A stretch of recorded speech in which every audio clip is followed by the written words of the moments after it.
Boche Gold and Diamonds. Buy now, pay later.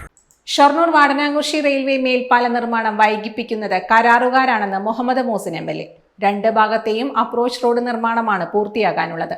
ഇതുകാരണം പൊടിയടിച്ചും ഗതാഗത തടസ്സം നേരിട്ടും വലിയ ബുദ്ധിമുട്ടാണ് സമീപവാസികളും യാത്രക്കാരും നേരിടുന്നത്. പാലക്കാട് ഗുരുവായൂർ പാതയിലെ റെയിൽവേ ഗേറ്റിന് കുറുകെയാണ് പാലം നിർമ്മിക്കുന്നത്.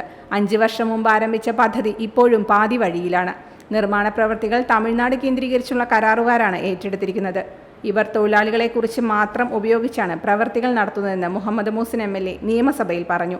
ഈ വാടനാംകുറിശ്ശി മേൽപ്പാലം RBDCKയുടെ കീഴിൽ തമിഴ്നാട് ബേസ് ചെയ്തിട്ടുള്ള ഒരു കമ്പനിയാണ് ഏറ്റെടുത്തിട്ടുള്ളത്. അതിന്റെ സമയബന്ധിതമായി അത് പൂർത്തീകരിക്കാതെ വലിയ രീതിയിൽ വളരെ കുറച്ച് പണിക്കാരെ മാത്രം വെച്ചുകൊണ്ട് ഇത് വളരെയേറെ ജനങ്ങൾക്ക് ബുദ്ധിമുട്ടുണ്ടാക്കുന്ന സാഹചര്യമാണ്. ഫില്ല് ചെയ്ത് കയറ്റേണ്ട ഭാഗത്ത് കൂടെയാണ് ഇപ്പോൾ വാഹനങ്ങൾ പോകുന്നത്. അത് കാരണം തന്നെ വലിയ ബുദ്ധിമുട്ടാണ്. ഒരു അപ്രോച്ച് റോഡിന് വേണ്ടിയിട്ട് തന്നെ മിനിസ്റ്റർ തന്നെ നേരിട്ട് ഇടപെട്ടിട്ടാണ് ഒരു ഭാഗത്ത് ചെയ്തത്. മറ്റു ഭാഗത്തും അപ്രോച്ച് റോഡ് ഉണ്ടാക്കിയിട്ട് വളരെ വേഗത്തിൽ ഇത് പൂർത്തീകരിക്കാൻ പറ്റുന്നതാണ്. എന്നാൽ കരാറുകാരൻ ജനങ്ങളോടുള്ള ഒരു വെല്ലുവിളി എന്നുള്ള നിലക്കാണ് പ്രവർത്തിക്കുന്നത്. യാതൊരു തരത്തിലും കൂടുതൽ പണിക്കാരെ കൊണ്ടുവരുന്നില്ല. RBDCK പറഞ്ഞാൽ കേൾക്കുന്നില്ല. ഒന്നില്ലെങ്കിൽ ആ കരാറുകാരനെതിരെ നടപടിയെടുക്കുക, അതല്ലെങ്കിൽ വളരെ സമയബന്ധിതമായിട്ട് അത് പൂർത്തീകരിച്ച് ജനങ്ങൾക്ക് തുറന്നു കൊടുക്കാൻ. കരാറുകാരുമായി ചർച്ച നടത്തിയെങ്കിലും മാറ്റമുണ്ടായിട്ടില്ല.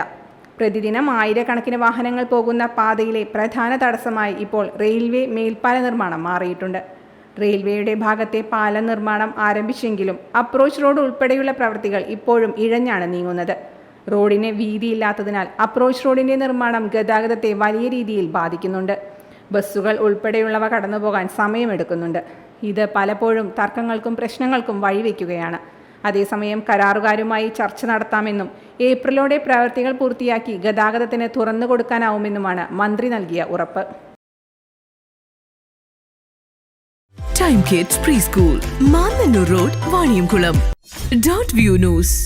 കാഴ്ചകളാണ് ലോകം, കണ്ടു തുടങ്ങുക.